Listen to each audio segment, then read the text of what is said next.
नमस्कार नमस्कार दोस्तों, नमस्कार। आइए, आप सभी का स्वागत है आपके अपने YouTube चैनल ज्ञान गंगा जीके में। दोस्तों, आज हम देखेंगे एक नया टॉपिक, राजस्थान की भाषा, बोलियां व साहित्य। राजस्थानी भाषा, बोलियां व राजस्थानी साहित्य के बारे में आज हम शुरू करते हैं। तो आप सभी से रिक्वेस्ट है, कृपया ज्यादा से ज्यादा शेयर कर दीजिए, कमेंट कर दीजिए और चैनल को सब्सक्राइब कर लीजिए। चलिए फिर अपने शुरू करते हैं राजस्थानी भाषा, बोलियां व साहित्य। सबसे पहले अपने देखते हैं राजस्थानी भाषा। राजस्थानी भाषा को अगर देखें तो अपने थोड़ा सा फ्लैशबैक के अंदर चलना पड़ेगा। यानी अपने देखते हैं कि भाषा का विकास कहां से हुआ। एक शब्द आएगा भाषा। अपने देखते हैं कि भाषा का विकास कहां पर हुआ। तो सबसे पहले अगर हमें भाषा का कोई साक्ष्य मिलता है तो वो मिलता है वैदिक सभ्यता से। वैदिक सभ्यता से। इससे पहले सिंधु घाटी सभ्यता में भी भाषा का विकास हो चुका था, लेकिन वो आज तक न तो हम उसे पढ़ पाए हैं, न ही उसे हम समझ पाए। तो हम कहां से भाषा का विकास कहां से मानते हैं? वैदिक सभ्यता से। जो भाषा हमारी समझ में आती थी, जिस भाषा को हम पढ़ सकते थे, जिस भाषा को हम लिख सकते थे, वो कौन सी भाषा थी? वैदिक सभ्यता की भाषा। यहां पर जो भाषा थी वो थी आर्य भाषा। वैदिक सभ्यता में कौन सी भाषा काम में ली जाती थी? आर्य भाषा, या इसे बोला जाता था वैदिक संस्कृत। वैदिक संस्कृत, आर्य भाषा, या इसी का नाम था वैदिक संस्कृत। कब काम में ली जाती थी? वैदिक सभ्यता में, जब वेद लिखे गए। वैदिक सभ्यता 1500 ईसा पूर्व से 600 ईसा पूर्व तक, उसी समय कौन सी भाषा काम में ली जाती थी? वैदिक संस्कृत। अब जो वर्तमान में अपने संस्कृत ले रहे, इससे ज्यादा कठिन थी वो। यानी वेदों को पढ़ने के लिए एक अलग पुस्तक बनाई गई जिनका नाम है वेदांग। यानी इतने कठिन है वेद कि जब वेदों को पढ़ेंगे तो पहले वेदांग को पढ़ो, फिर वेद पढ़े जाएंगे। तो ये जो वैदिक संस्कृत थी ये बहुत ज्यादा कठिन थी। अब जब कठिन होगी तो धीरे धीरे इसका सरल रूप बनाया जाएगा, और ये फिर दो भागों में टूट गई। यानी एक तो आम बोलचाल की भाषा जिसे बोला गया पाली भाषा। वैदिक संस्कृत दो भागों में टूटी है। पहली है पाली भाषा।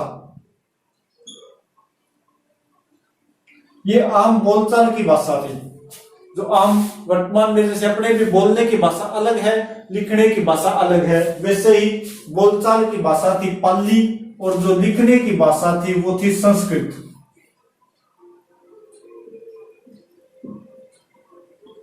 संस्कृत भाषा जो अपने वर्तमान में लिखते हैं वो संस्कृत हो गई थी ये। यानी वैदिक संस्कृत से थोड़ी सरल हो गई थी।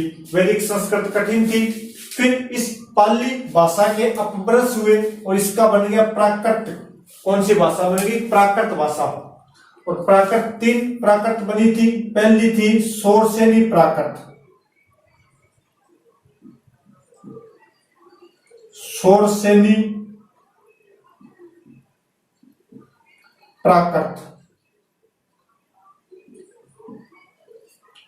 दूसरी जो बनी थी इसी की, वो थी महाराष्ट्री प्राकृत। महाराष्ट्री प्राकृत।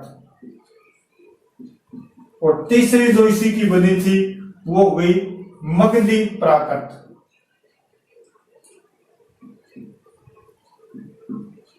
मगधी प्राकृत। जो सूरसेन जनपद में बोली जाती थी वो हो गई आपके शोरसेनी प्राकृत। महाराष्ट्र में बोली जाने वाली या दक्षिण भारत में बोली जाने वाली महाराष्ट्री प्राकृत। और जो मगध यानी बिहार वाले क्षेत्र में बोली जाती थी, जहां मगध महाजनपद हुआ करता था, वो हो गई आपके मगधी प्राकृत। अब इसमें अपने राजस्थान के नजदीक सबसे नजदीक कौन सी होगी? तो वो होगी सूरसेनी जनपद, क्योंकि सूरसेन जनपद की जो सुरसेन जनपद भी अपने राजस्थान में टच करता था। राजस्थान के कुछ क्षेत्र आते थे जिसमें अलवर है, भरतपुर है, धौलपुर, इनका भाग भी सुरसेन जनपद में आता था। तो फिर अपने यहीं से शुरू करते हैं, यहीं से अपने आगे राजस्थानी भी बनाएंगे। इस सुरसेनी प्राकृत का भी अपभ्रंश हुआ जिसे बोला गया गुर्जरी अपभ्रंश। गुर्जरी अपभ्रंश।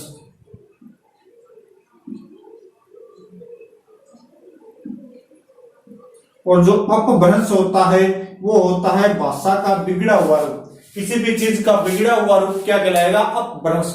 यानी भाषा क्या हुई? बिगड़ गई, बोलते बोलते अपने भाषा को बिगाड़ दिया, और वही क्या कहलाए? इसका गुर्जरी अपभ्रंश। किस भाषा का? सुरसेनी प्राकृत का। और ये जो गुर्जरी अपभ्रंश है, इससे फिर दो भाषाएं बनी। एक तो इसका गुर्जरी अपभ्रंश हो गया, दूसरा उसका हुआ था सुरसेनी अपभ्रंश, जो अपने हिंदी में काम में ले लेंगे। चलो, एक गुर्जरी अपभ्रंश, दूसरा हो गया सुरसेनी अपभ्रंश।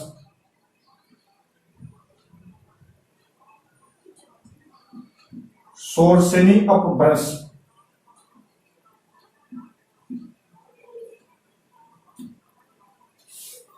ये दो भागों में आगे आकर भाषा टूट गई।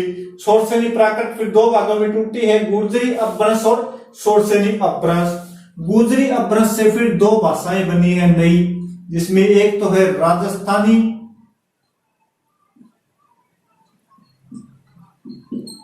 और दूसरी है गुजराती।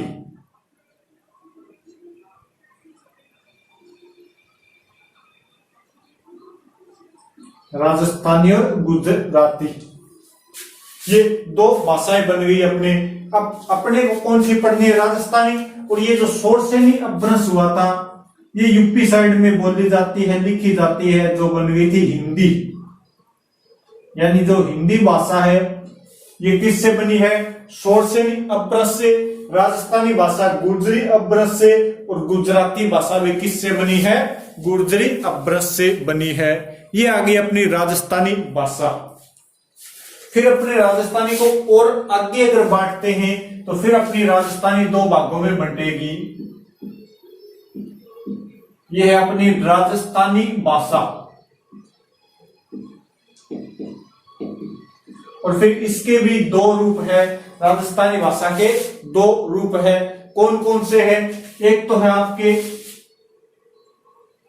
डिंगल,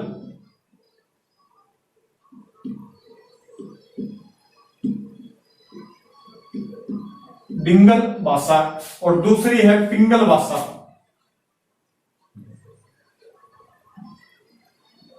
दूसरी रहेगी आपके पिंगल भाषा। यानी डिंगल भाषा और पिंगल भाषा, ये दो भाषा हो गई राजस्थानी की। एक तो है डिंगल भाषा, एक है पिंगल भाषा। ये जो डिंगल भाषा है ये है पश्चिमी राजस्थान की भाषा। इसे हम बोल सकते हैं पश्चिमी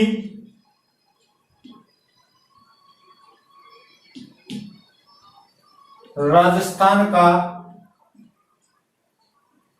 पश्चिमी राजस्थान का साहित्य रूप, साहित्यिक रूप या साहित्यिक भाषा कौन सी थी? जो पश्चिमी राजस्थान में ज्यादातर काम में ली जाती थी वो भाषा कौन सी थी? डिंगल। और जो पूर्वी राजस्थान में ली जाती थी वो हो गई आपके पिंगल। पूर्वी राजस्थान का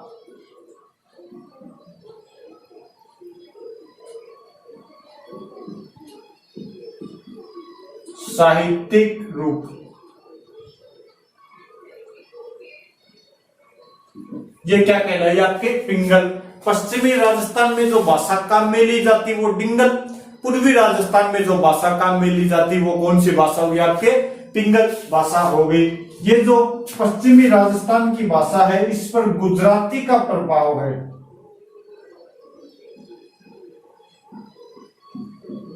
गुजराती भाषा का प्रभाव,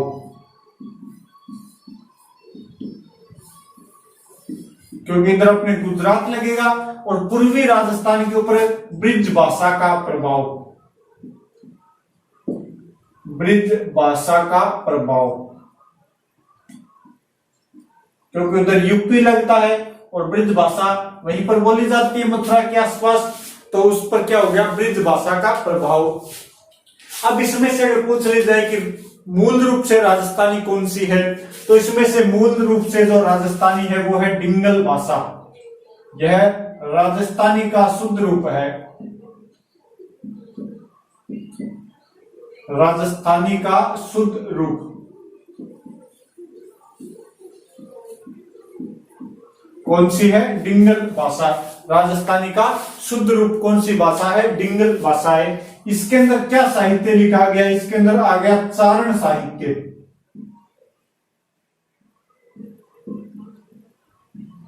इसके अंदर क्या आ गया, चारण साहित्य। इसके अंदर आ गए आपके जो भी इसके अंदर ग्रंथ लिखे गए वो कैसे ग्रंथ थे, युद्धों से, यानी इसके अंदर जो प्रयोग हुआ युद्ध वाले ग्रंथ लिखे गए। इसमें वीर रस का प्रयोग हुआ, वीर रस का प्रयोग किस भाषा में हुआ, डिंगल भाषा के अंदर। वीर रस का प्रयोग किस भाषा में हुआ, डिंगल भाषा में। और पिंगल के अंदर फिर क्या हुआ, ये बाटों का साहित्य है। इसमें क्या लिखा गया, भाट साहित्य, भाट साहित्य का रूप है। और इसमें फिर श्रृंगार रस का प्रयोग हुआ, श्रृंगार रस का प्रयोग। भगवान कृष्ण की धरती है तो वहां पर तो श्रृंगार रस का ही प्रयोग होगा। और इधर जो डिंगल है या पश्चिमी राजस्थान है, यहां पर वीर रस का प्रयोग हुआ। और यहां पर किन्होंने लिखा साहित्य, चारणों ने। वो साहित्य किन्होंने लिखा, भाटों ने। और किस रस का प्रयोग हुआ, आपके श्रृंगार रस का प्रयोग हुआ। अब अगर इसके अंदर कुछ देखा जाए कि क्या क्या आए हैं डिंगल के अंदर, तो डिंगल के अंदर आएगा आपके मुहणोत नैणसी की ख्यात, मुहणोत नैणसी की ख्यात।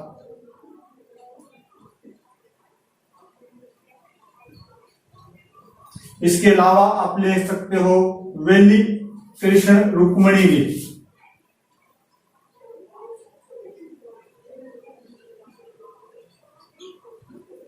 वेली कृष्ण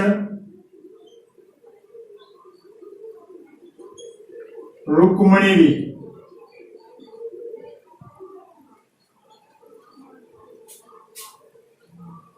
इसके अलावा बांकी दास जी की ख्यात, बांकी दास जी की ख्यात। ये जो भी पश्चिमी राजस्थान या इधर लिखे गए या इन राइटरों द्वारा लिखे गए जितने भी साहित्य वो किसके अंदर आएंगे, आपके डिंगल भाषा के अंदर।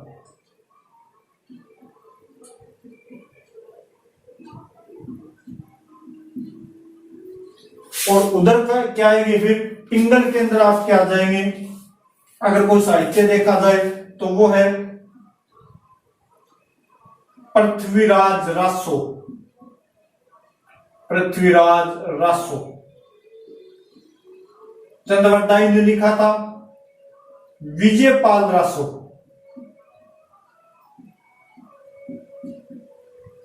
विजयपाल रासो। ये जो भी ग्रंथ है ये किस में आ जाएंगे, आपके डिंगल पिंगल भाषा के अंदर आ जाएंगे। जो भी श्रृंगार रस वाले या जो भी रासो साहित्य है वो किस में आएंगे, आपके पिंगल भाषा के अंदर आ जाएंगे। और जितने भी आपके वीर रस का प्रयोग हुआ है वो पूरा का पूरा साहित्य किस में आ जाएगा, पिंगल भाषा के अंदर आ जाएगा।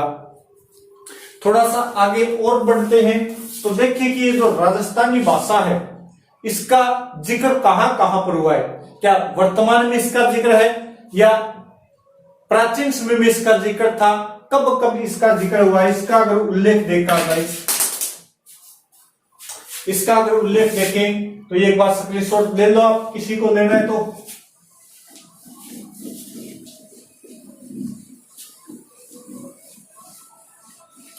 आठवीं शताब्दी के अंदर एक ग्रंथ लिखा गया था 778 ईस्वी के अंदर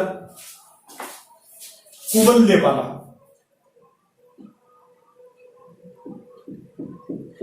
8वीं शताब्दी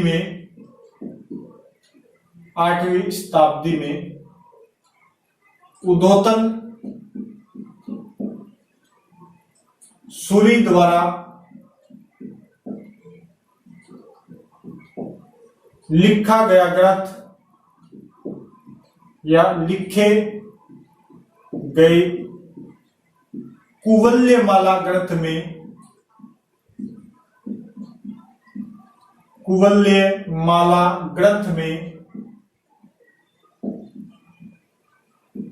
18 भाषाओं का प्रयोग, 18 भाषाओं का उल्लेख है।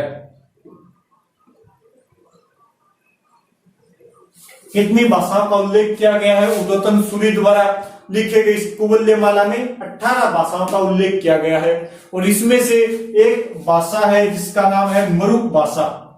कुवल्यमाला में मरु भाषा का उल्लेख है।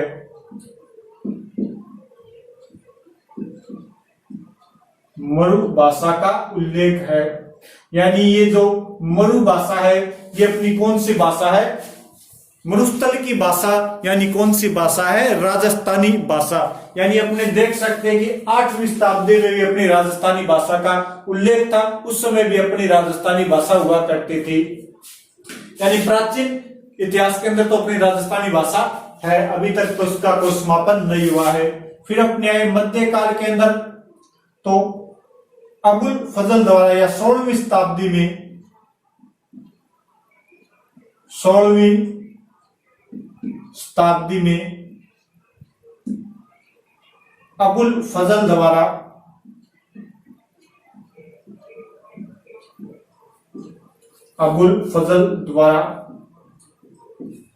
लिखे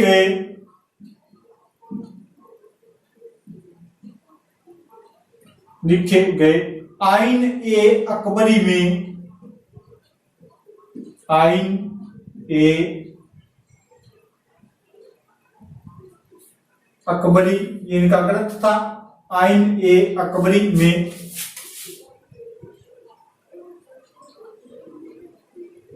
मारवाड़ी भाषा का उल्लेख है। मारवाड़ी भाषा का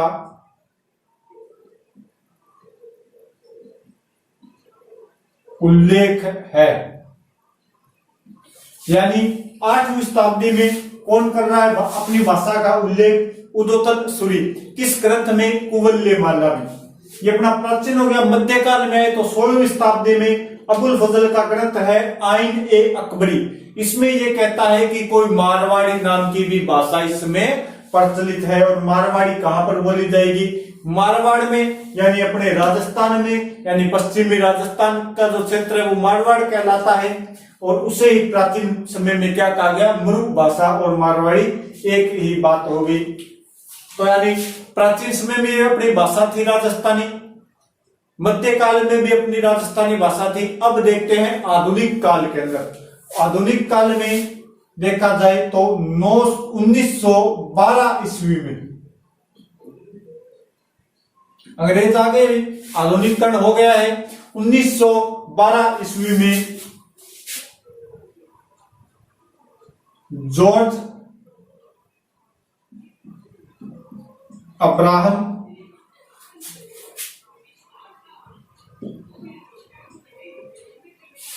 ग्रियर्सन 1912 में जॉर्ज अब्राहम ग्रियर्सन ने राजस्थानी भाषा का उल्लेख किया। राजस्थानी भाषा का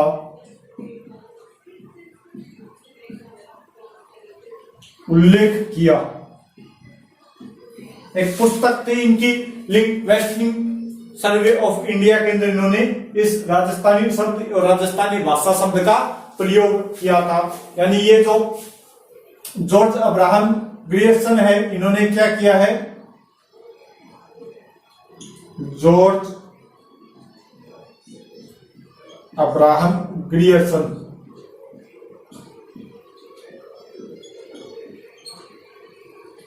ये क्या करता है? ये सर्वप्रथम मरु भाषा के लिए राजस्थानी शब्द प्रयोग में लेता है। सर्वप्रथम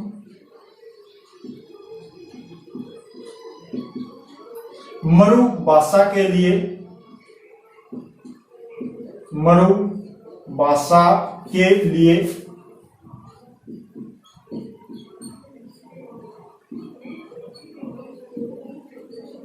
राजस्थानी शब्द प्रयोग में लेता है। राजस्थानी शब्द प्रयोग में लेता है, यानी अगर राजस्थानी भाषा है, ये किसी बंदे ने बताया था और राजस्थानी शब्द उसके लिए प्रयोग लिया था, वो कौन था? जॉन अब्राहम ग्रियर्सन था। और इसी ने राजस्थानी भाषा का वैज्ञानिक विभाजन किया।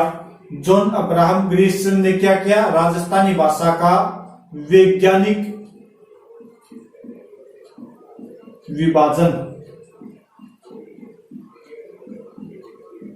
किसने किया था? जॉन अब्राहम ग्रियर्सन ने। तो ये अपनी भाषा का इतिहास सबसे पहले प्राचीन काल में 8वीं शताब्दी में उद्योतन सूरी की कुवल्यमाला में राजस्थानी का जिक्र है, वहां पर मरु भाषा शब्द प्रयोग में लिया गया है। 16वीं शताब्दी में या मध्यकाल में अबुल फजल के आइन ए अकबरी में मारवाड़ी भाषा का प्रयोग किया गया है या वहां पर उल्लेख किया गया है। और आधुनिक काल के अंदर अगर देखा जाए तो 1912 के अंदर, ये आज से लगभग 100 साल पहले की बात है, 1912 में जॉर्ज अब्राहम ग्रियर्सन राजस्थानी भाषा का उल्लेख करता है। वो कहता है कि राजस्थानी नाम की कोई भाषा है, यानी उसने राजस्थानी भाषा का उल्लेख किया है। उसकी पुस्तक थी लिंग्विस्टिक सर्वे ऑफ इंडिया, उसके अंदर वो कहता है कि राजस्थानी नाम की कोई भाषा है, यानी मरु भाषा के लिए उसने क्या शब्द प्रयोग में काम में लिया? राजस्थानी भाषा शब्द काम में लिया। और इसी जॉन अब्राहम ग्रियर्सन ने सबसे पहले क्या किया था? राजस्थानी भाषा का वैज्ञानिक विभाजन किया था। तो ये अपनी जो राजस्थानी भाषा है, इसका क्या है? पूरा का पूरा इतिहास है, इस राजस्थानी भाषा का पूरा इतिहास। अब देखते हैं कि जो ये राजस्थानी भाषा है, इसकी कुछ बोलियां हैं। जैसे अपने भाषा तो होगी पूरी राजस्थानी, बोलियां जैसे मारवाड़ी, मेवाड़ी, ढूंढाड़ी, शेखावाटी, ये क्या हुई? इसकी बोलियां, यानी कि लिखने की तो भाषा कौन सी है? अपनी राजस्थानी। ये तो हिंदी है, राजस्थानी अपनी लिखने की भाषा हो गई। और बोलने की भाषा कौन सी है? जो बोलने की भाषा होती है, जो हम बोलने के काम में लेते हैं, वो क्या होती है? आपके बोलियां। अब अपने देखते हैं राजस्थानी भाषा की बोलियां। तो जो स्क्रीनशॉट लेना चाहिए वो ले लो भाई। अब अपने बोलने की भाषा यानी बोलियों के बारे में देखते हैं। ये तो अपने लिखने की भाषा देख ली।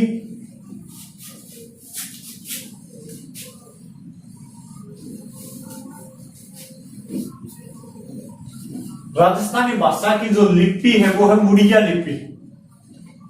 राजस्थानी भाषा की जो लिपि है वो कौन सी लिपि है? मुड़िया लिपि।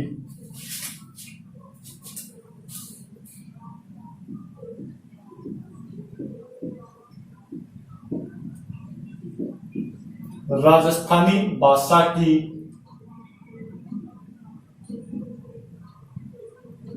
लिपि और वो है मुड़िया लिपि।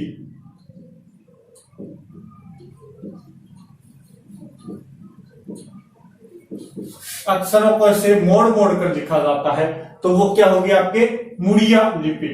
और इस मुड़िया लिपि की जो शुरुआत की थी वो की थी टोडरमल ने। टोडरमल जो अकबर के नवरत्नों में से था, उसका वित्त मंत्री था, उसने इसकी शुरुआत की थी। इसे कहा जाता है महाजनी लिपि।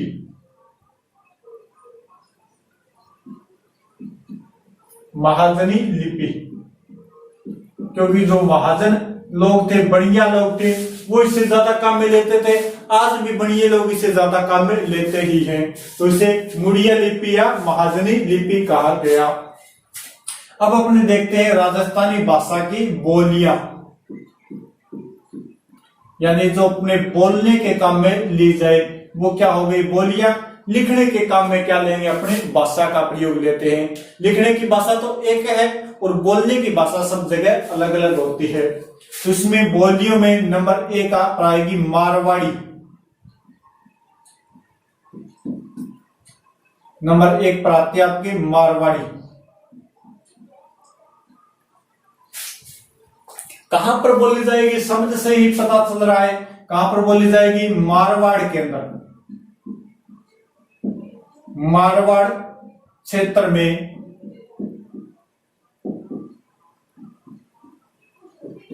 बोली जाने वाली, कहां पर बोली जाएगी, ये बोली मारवाड़ क्षेत्र में बोली जाती है। मारवाड़ क्षेत्र में बोलने की भाषा कौन सी होगी, मारवाड़ी। मारवाड़ के अंदर कौन कौन सी जगह आ जाएगी, मुख्य रूप से देखी जाए तो वो आपके पश्चिमी राजस्थान, पूरा का पूरा पश्चिमी राजस्थान इसके अंदर आ जाएगा, आपके मारवाड़ी क्षेत्र के अंदर या मारवाड़ी भाषा के अंदर आ जाएगा। इसमें आपके मुख्य रूप से आप लिख सकते हो जोधपुर है, नागौर है, जैसलमेर है, बाड़मेर है, बीकानेर, ये जो क्षेत्र आ गया ये किस भाषा के अंदर आएगा, मारवाड़ी बोली के अंदर आ जाएगा। किसके अंदर आएगा, मारवाड़ी बोली में। इसके अगर कुछ उदाहरण देखें अपने,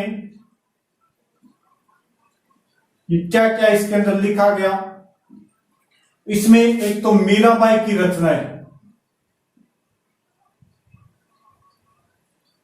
मीराबाई की रचनाएं। मीराबाई ने अपनी जितनी भी रचनाएं लिखी है वो किस में लिखी है, मारवाड़ी भाषा के अंदर। किस में लिखी है, मारवाड़ी बोली के अंदर। मारवाड़ी बोली के अंदर क्या है, मीराबाई की रचनाएं। इसके अलावा ढोला मारूरा दुआ,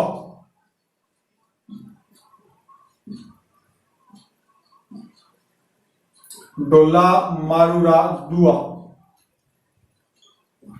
इसके अलावा राजिया सोरठा, राजिया रा सोरठा, राजिया रा दुआ। इसके अलावा वेली कृष्ण रुक्मणी जी, वेली कृष्ण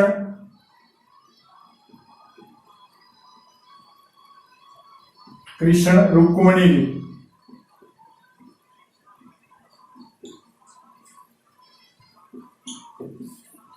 इसके अलावा और भी देखना चाहो तो आप लिख सकते हो मोहनोत नैणसी की ख्यात, मोहनोत नैणसी की ख्यात, बांकीदास जी की ख्यात। ये जितने भी इधर पश्चिमी राजस्थान में उन्होंने सब क्या लिखा है, मारवाड़ी बोली के अंदर ही लिखा है। तो ये क्या हो गया, आपके मारवाड़ी के उदाहरण हो गए। इसके अंदर उपबोलियां भी आएगी। ये तो प्रमुख भाषा बोल सकते हैं अपने, मारवाड़ी भाषा या मारवाड़ी बोली है। इसकी कुछ उपबोलियां आएगी, मारवाड़ी बोली की भी उपबोलियां, जिसमें क्या आएगी आपके, एक तो आएगी मेवाड़ी, मारवाड़ी की उपबोलियां। इसमें नंबर 1 पर आएगी आपके मेवाड़ी। ये भी एक बोली है, और किसकी उपबोली है, मारवाड़ी की उपबोली, मारवाड़ी की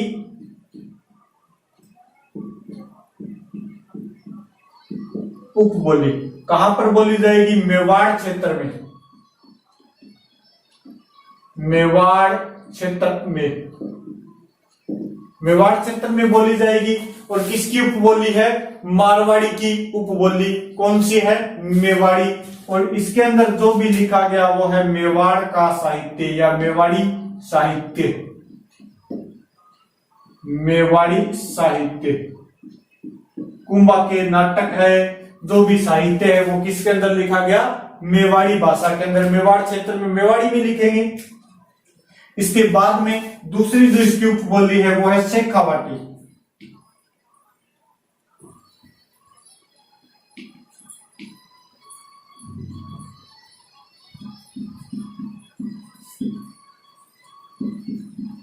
मारवाड़ी की जो दूसरी उपबोली है वो है शेखावाटी, और शेखावाटी कहां पर बोली जाती है, ये आएगी आपकी, ये भी क्या है, मारवाड़ी की उपबोली, मारवाड़ी की उपबोली कहां पर, शेखावाटी क्षेत्र के अंदर क्या आएगा, सीकर और झुंझुनू,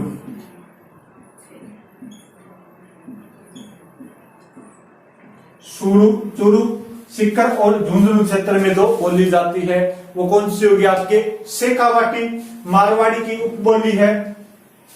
इस भाषा के या इस बोली के जो नजदीक लगती है वो लगेगी आपके ढूंढाड़ी, तो इसके ऊपर ढूंढाड़ी का प्रभाव है, इसके ऊपर किस बोली का प्रभाव है, ढूंढाड़ी का प्रभाव है, ढूंढाड़ी बोली का प्रभाव है।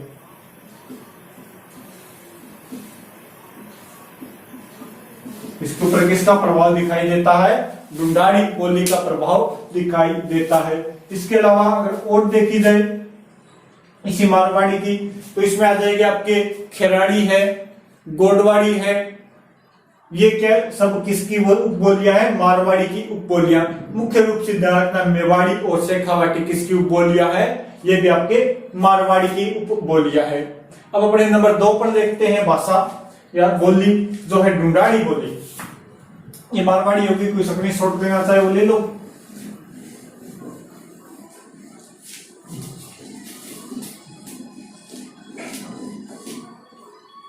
नंबर 2 पर देखते हैं ढूंढाड़ी,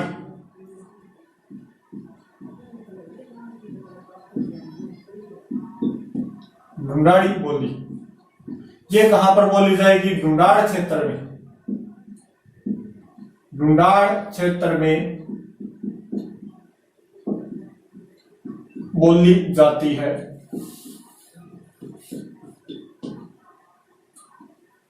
कहां पर बोली जाएगी, ढूंढाड़ क्षेत्र में, और इस ढूंढाड़ क्षेत्र में आएगा क्या क्या, जयपुर,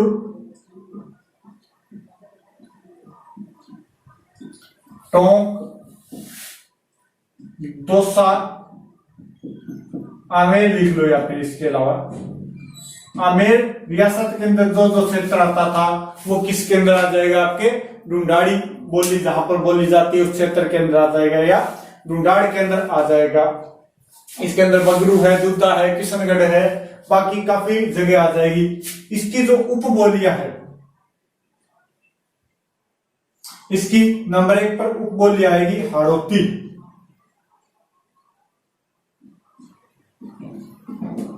हाड़ौती, हाड़ौती किसकी उपबोली है, ढूंढाड़ी की उपबोली,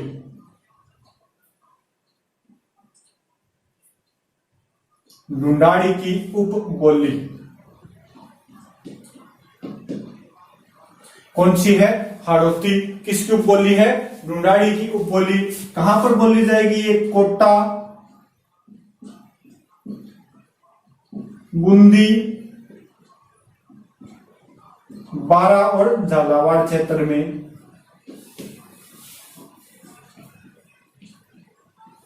कोटा, बूंदी, बारा और झालावाड़ क्षेत्र में कौन सी बोली बोली जाती है, वो है ढूंढाड़ी हाड़ौती, और किसकी उपबोली है, ढूंढाड़ी की। इसके अंदर क्या रचनाएं आएगी, सूर्यमल, सूर्यमल मिश्रण की रचनाएं, सूर्यमल मिश्रण की रचनाएं।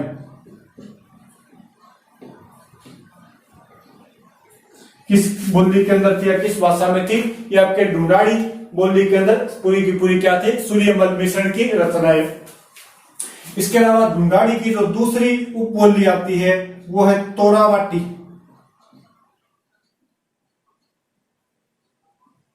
तोरावाटी, और तोरावाटी के अंदर कौन कौन से जिले आते हैं, तो इसमें चूरू, शेखावाटी के अंदर सीकर, चूरू, झुंझुनू, और तोरावाटी में चूरू को छोड़ दिया जाएगा, सीकर व झुंझुनू आएंगे, यानी जहां से कातली नदी गुजरती है, यानी चूरू को छोड़ दो, सीकर,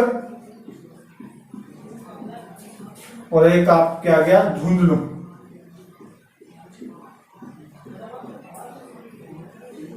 सीकर और झुंझुनू किसके अंदर आ जाएगा, आपके तोरावाटी के अंदर, यानी कि कांतली नदी के प्रवाह क्षेत्र को क्या कहा जाता है, तोरावाटी। और ये किस किस जिले में जाती है, सीकर व झुंझुनू के अंदर।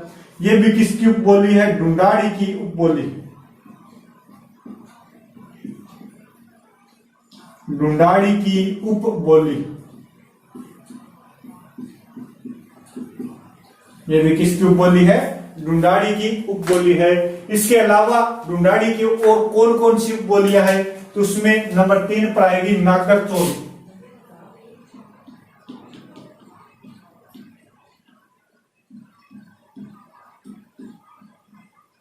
ये नागरचोल भी किसकी उपबोली है, ढूंढाड़ी की उपबोली,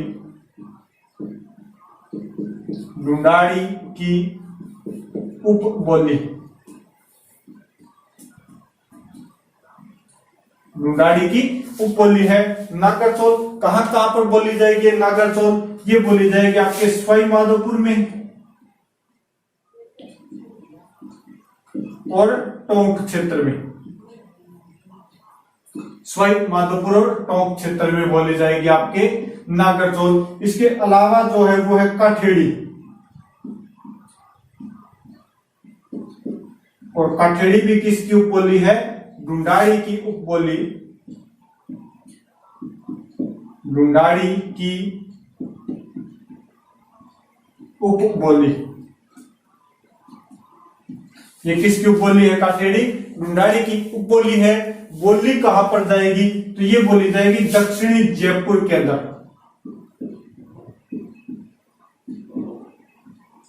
दक्षिणी जयपुर के अंदर जो बोली जाती है वो कौन सी बोली होगी आपके, ये है आपके काठेड़ी उपबोली होगी, जो दक्षिणी जयपुर के अंदर बोली जाती है। नागरचोल है। इसके अलावा राजावाटी, 84 और भी है ढूंढाड़ी की उपबोलियां, जिसके अंदर आपके आएगा राजावाटी,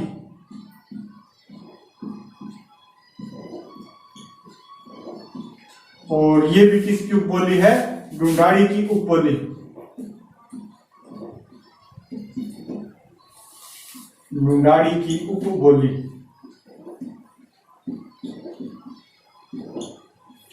और ये कहां पर बोली जाती है, ये बोली जाती है पूर्वी जयपुर के अंदर। पूर्वी जयपुर में कौन सी बोली बोली जाएगी, राजावाटी बोली जाती है। इसके अलावा एक है आपके 84, और 84 क्या है, ये भी ढूंढाड़ी की उपबोली है, और ये जयपुर प्लस पश्चिमी टोंक के अंदर बोली जाती है। जयपुर प्लस पश्चिमी टोंक क्षेत्र में कौन सी बोली बोली जाएगी, ये आपकी 84 बोली बोली जाती है। ये तो अपनी होगी ढूंढाड़ी की उपबोलियां।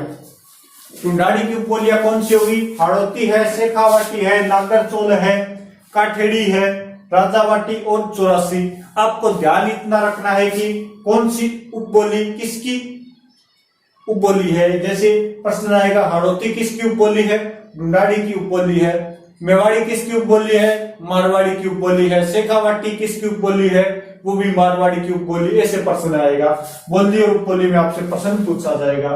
तो ये तो दो बड़ी बड़ी बोलियां होगी, पश्चिमी क्षेत्र में मारवाड़ी, पूर्वी क्षेत्र के अंदर आपके ढूंढाड़ी, या जिसे अपने नॉर्मल भाषा में ले तो पिंगल और डिंगल होगी। अब अपने देखते हैं इसके अलावा भी छोटी छोटी और बोलियां हैं, जैसे मेवाती है, वागड़ी है, मालवी है, जो छोटे छोटे क्षेत्रों में बोली जाती है।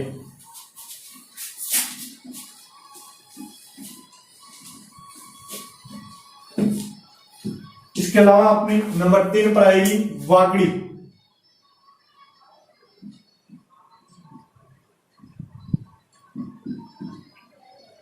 वागड़ी है यानी कहा बोली जाएगी, वागड़ प्रदेश के अंदर, वागड़ प्रदेश में बोली जाती है।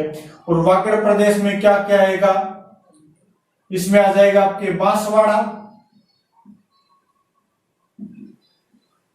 और डूंगरपुर क्षेत्र में। बांसवाड़ा और डूंगरपुर क्षेत्र में जो बोली जाएगी वो कौन सी, आपके वागड़ी। और इस वागड़ी भाषा, ये वागड़ी जो बोली है, इस पर किसका प्रभाव है, गुजराती का प्रभाव है। गुजरात लग गए इसके टच में, गुजराती का प्रभाव है।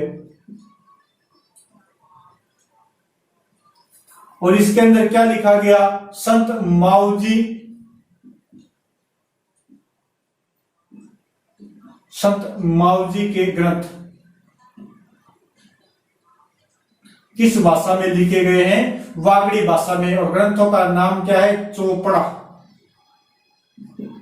5 चौपड़े हैं संत माऊजी के, और किस में लिखे गए हैं, वागड़ी के अंदर लिखे गए हैं। वागड़ी बोली कहां पर बोली जाएगी, बागड़ क्षेत्र के अंदर, डूंगरपुर बांसवाड़ा के अंदर। और क्या लिखे गए इसके अंदर, संत माऊजी के ग्रंथ, जिन्हें हम चोपड़ा के नाम से जानते हैं।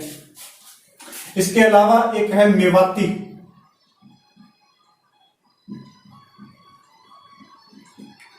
मेवाती कहां पर बोली जाएगी, मेवात क्षेत्र में, यानी अलवर और भरतपुर क्षेत्र में। अलवर के अंदर 2 तहसील है, एक तो आपके किशनगढ़ और एक तिजारा। और भरतपुर के अंदर कामा, डीग, इनके आसपास का क्षेत्र में क्या बोली जाती है, मेवाती। इसके ऊपर ब्रिज भाषा का प्रभाव है, ब्रिज भाषा का प्रभाव। और इसके अंदर किनका क्या लिखा गया है, तो 2 संप्रदाय बताए थे मैंने, एक तो चरणदासी संप्रदाय,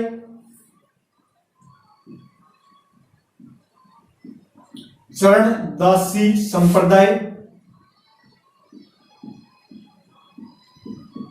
और एक बताया था लालदासी संप्रदाय। लालदासी संप्रदाय, इन दोनों के जो उपदेश है वो किस भाषा में लिखे गए हैं, ये है मेवाती भाषा के अंदर। चरणदासी के अंदर आपके सहजोबाई और दयाबाई की जो पुस्तकें हैं वो, और लालदासी के अंदर लालदास जी की जो पुस्तकें, लालदास जी के जो उपदेश है वो किसके अंदर लिखे गए, मेवाती भाषा का इसके अंदर प्रयोग हुआ है। इसके अलावा अगर नंबर 5 पर देखी जाए तो वो आ जाएगी आपकी मालवी।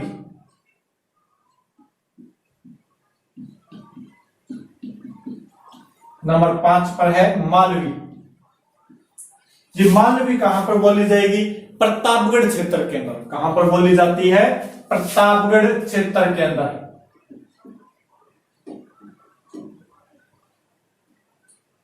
प्रतापगढ़ क्षेत्र में क्यों, क्योंकि यहां पर लगेगा आपके प्रतापगढ़ के साथ क्या लगता है, एमपी का मालवा प्रदेश। मालवा प्रदेश लगता है। और मालवा की मुख्य भाषा कौन सी है, मालवी। और उसी का प्रभाव अपने प्रतापगढ़ के अंदर और नीचे नीचे थोड़े थोड़े झालावाड़ के अंदर कौन सी भाषा या कौन सी बोली बोली जाती है, मालवी। और ये जो मालवी है ये मारवाड़ी प्लस ढूंढाड़ी का मिश्रण है, ढूंढाड़ी का मिश्रण। मारवाड़ी और ढूंढाड़ी का मिश्रण क्या होगी, फिर आपके मालवी भाषा हुई। उधर से अपने मारवाड़ी वाले आ गए, इधर से ढूंढाड़ी वाले आ गए, बीच में रह गई है तो कौन सी हो गई फिर, मालवी। यानी दोनों का मिश्रण है। इनकी जो उपबोलियां है वो है निमाड़ी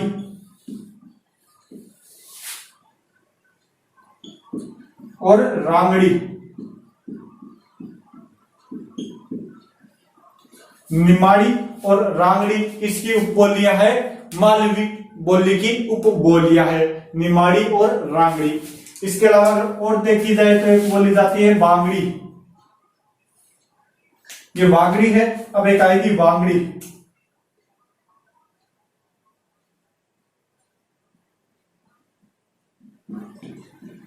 इसके ऊपर बिंदी लगी बांगड़ी। और बांगड़ी कहां पर बोली जाएगी, बांगड़ प्रदेश के अंदर, बांगड़ प्रदेश में। और बांगड़ प्रदेश के अंदर क्या आता है, अन उपजाऊ मैदान, और इसके अंदर क्या आ जाएगा आपके हनुमानगढ़,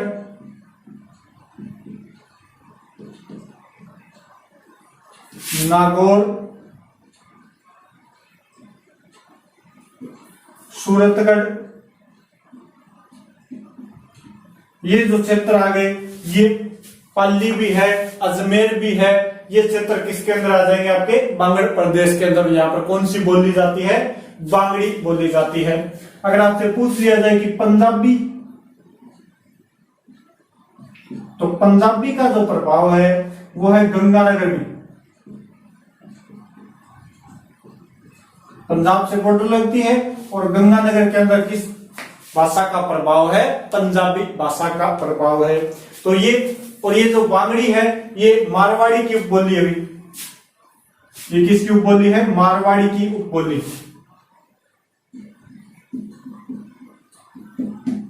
मारवाड़ी की उपबोली। बांगड़ी क्या है, मारवाड़ी की उपबोली है। तो ये होगी अपनी राजस्थान की भाषा देख ली अपने, और उनकी बोलियां देख ली भी, कौन कौन सी राजस्थान की भाषाएं हैं और कौन कौन सी इनकी बोलियां हैं, कौन सी इनकी उपबोलियां हैं, उनके बारे में अपने पूरा का पूरा देख चुके हैं। अब आगे जो अपने देखेंगे वो देखेंगे इनका साहित्य। अपने ने भाषा देख ली, बोलियां भी देख ली, बचा क्या है, साहित्य। एक साइड में आपको लेखक लिखूंगा, दूसरी साइड उनकी पुस्तकों के बारे में चर्चा करेंगे अपने, और वो करेंगे अपने अगली क्लास के अंदर। तो आप सभी से रिक्वेस्ट है, कृपया ज्यादा से ज्यादा शेयर कर दीजिए, कमेंट कर दीजिए और चैनल को सब्सक्राइब कर दीजिए। आप सभी ने जिसने चैनल सब्सक्राइब कर रखा है उस सभी का बहुत बहुत धन्यवाद, और आपसे रिक्वेस्ट है कि ज्यादा से ज्यादा शेयर कीजिए ताकि ये जानकारी सभी तक पहुंचे। Okay, thank you, bye.